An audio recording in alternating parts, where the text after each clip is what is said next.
I wanted to ask Jim a quick question about the difference of Shin-Hanga and Sōsaku. Well, you're describing a difference between a insular, very traditional Japanese oeuvre look and a more global approach. The Shin-Hanga was done for marketing in order to sell prints, right, in a time when woodblock might have declined or had competition.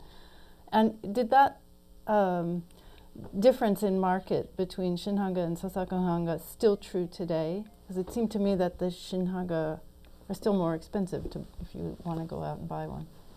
Indeed, both groups are interested in selling. Yeah. The finances of Shin-Hanga, the neo-romantic group, I think initially were much better. Okay. Sōsaku was a very in-group kind of thing that was going on. Of course, they produced and they had their fans. They had collaborative albums that they did, these artists, which we'll discuss a little later. But Shin-Hanga really died out after the war. There were many reasons for that, some political, some a matter of taste. Where Sōsaku takes off, interestingly, is during the occupation at the end of World War II, when American and some Europeans who were in Tokyo and in Japan during the occupation saw these stark, almost primitive childlike images and immediately recognized them as mid-century modern. Onshi Koshiro is one of the great examples. To a lesser extent is Koizumi himself. It appealed to the Western eye, and a very sophisticated Western eye.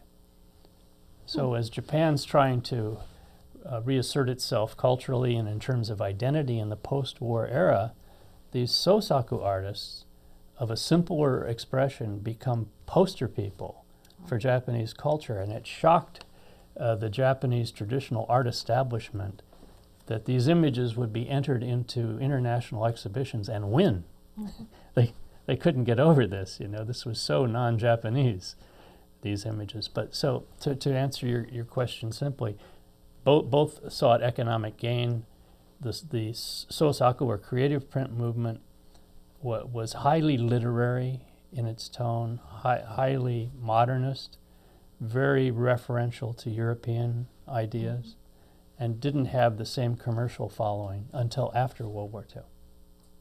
One of the aftermaths of the great Kanto earthquake is the emergence of a really self-conscious modernity in Japan.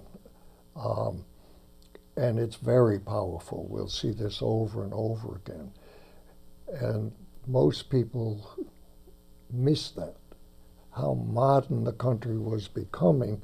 And of course, what's going to happen is that modernity will become consumed by militarism and war at the end. And most Americans would say, it takes war and the American occupation of Japan after World War II in 1945 and after that. That's what brings Japan into the modern world. But what we've got is this incredible